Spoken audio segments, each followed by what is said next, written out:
Disse-lhes Pedro: arrependei-vos e cada um de vós seja batizado em nome de Jesus Cristo, para perdão dos pecados, e recebereis o dom do Espírito Santo, porque a promessa vos diz respeito a vós, a vossos filhos e a todos os que estão longe, a tantos quantos Deus nosso Senhor chamar.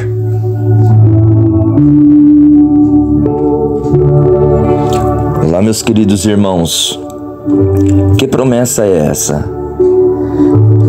Que o apóstolo Pedro disse para aqueles irmãos que estavam com o coração compungidos e perguntaram, diante de um sermão tão glorioso que o apóstolo Pedro deu a todos,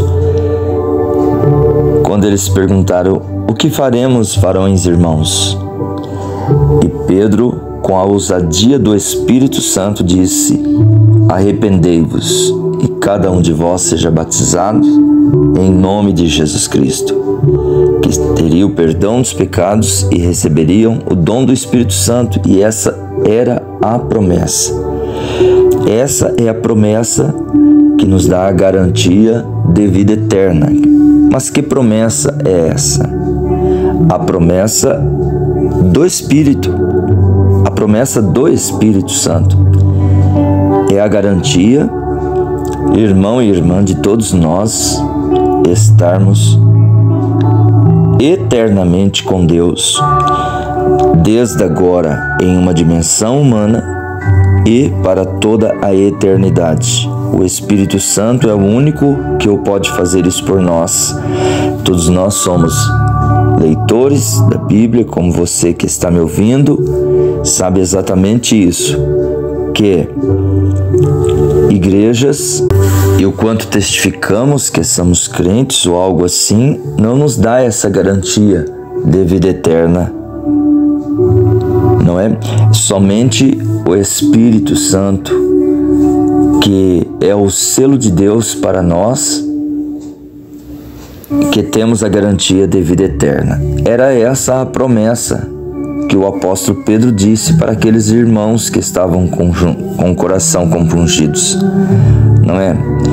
Então, não é o quanto sabemos da palavra de Deus, não é o quanto entendemos da palavra de Deus, mas é o quanto cremos na palavra e nos dedicamos a vivê-la. Então, ele nos deu a promessa e nos selou. Em 2 Coríntios, capítulo 1, versículo 20 e o 22, o apóstolo Paulo diz assim: porque todas quantas promessas há de Deus são nele sim, e por ele o amém, para a glória de Deus por nós. Mas o que nos confirma convosco em Cristo e o que nos ungiu é Deus, o qual também nos selou e deu o penhor do Espírito em nossos corações. Aleluia! Devemos sim nos despojar, meu irmão, minha irmã, de toda imundícia, por termos a promessa. 2 Coríntios capítulo 7, versículo 1, o apóstolo Paulo diz: ora, amados, pois que temos tais promessas, purifiquemo-nos de toda imundícia da carne e do espírito, aperfeiçoando a santificação no temor de Deus. Então devemos ter uma vida consagrada ou não? Nós que temos, aprendemos isso com essa, apenas esse versículo já fala tudo para nós. Agora, para quem é essas promessas de vida eterna? É para a descendência de Cristo.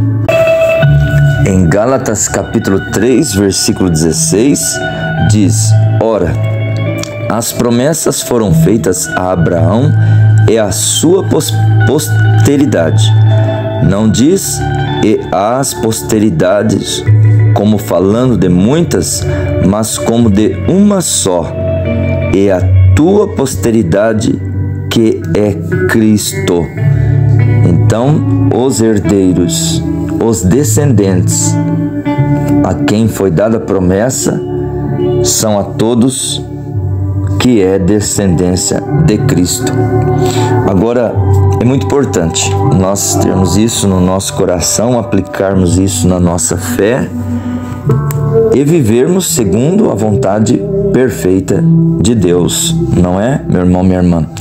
O nosso profeta, na mensagem A Deidade de Jesus Cristo, a partir do parágrafo 66, ele fala sobre isso. Vamos ouvir em sua voz?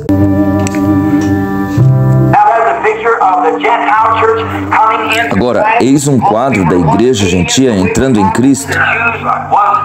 Porque uma vez nós éramos estranhos, longe de Deus, somente os judeus eram os únicos a serem salvos. Porém, nós, estando mortos em Cristo, aceitamos a semente de Abraão e somos herdeiros de acordo com a promessa. E Cristo obteve uma noiva gentia. Isso é exatamente correto. Agora, para poder redimir Boaz, para redimir a herdade perdida de Noemi,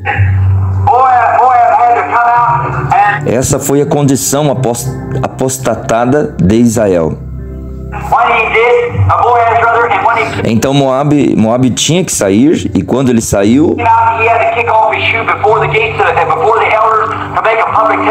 Boaz, melhor dizendo, e quando ele saiu, ele tinha que descalçar o seu sapato perante as portas, perante os anciãos, para dar um testemunho público que ele tinha redimido aquela mulher perdida e sua herdade.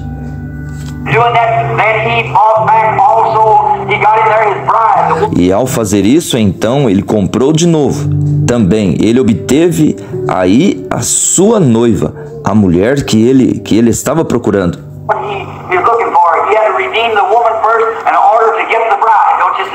E ele tinha que redimir a mulher primeiro, a fim de ter a noiva. Vocês não veem?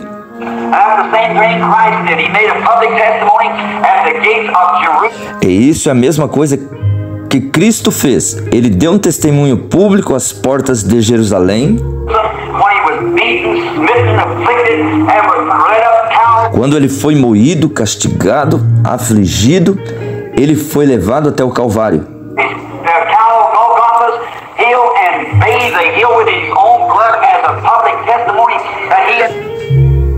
Para chamada a colina do Gólgota, e banhou a colina com o seu próprio sangue, como um testemunho público.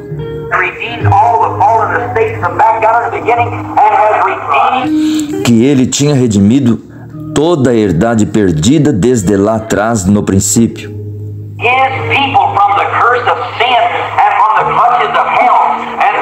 E tem redimido o seu povo da maldição, do pecado e das garras do inferno.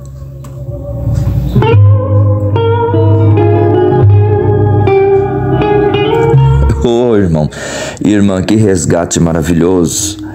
Ele nos resgatou, deu a sua promessa, nos selou com essa promessa e nós temos a garantia de vida eterna. Medite nessas palavras, meu irmão, minha irmã. Deus te abençoe em mais um dia, no precioso e santo nome de nosso Senhor Jesus Cristo. Na sombra da cruz há um deleite singular, pesares e fadigas lá não podem demorar. Melhor de tudo eu sinto a presença de Jesus, pois fui até o Calvário e estou à sombra da cruz.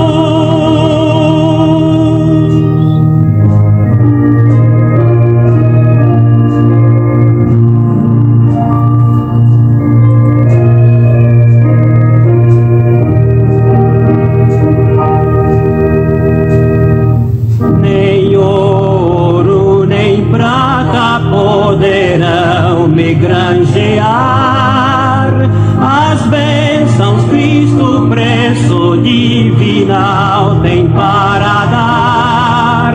Por graças de divinais, Ele me dispensa a luz, pois fui até o Calvário e estou à sombra da cruz.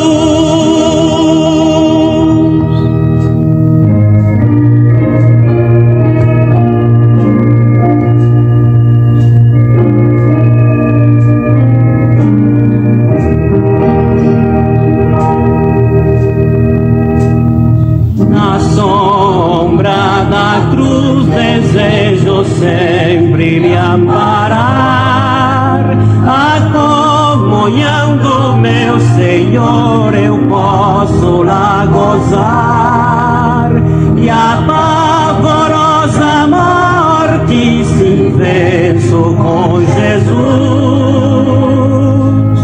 pois fui até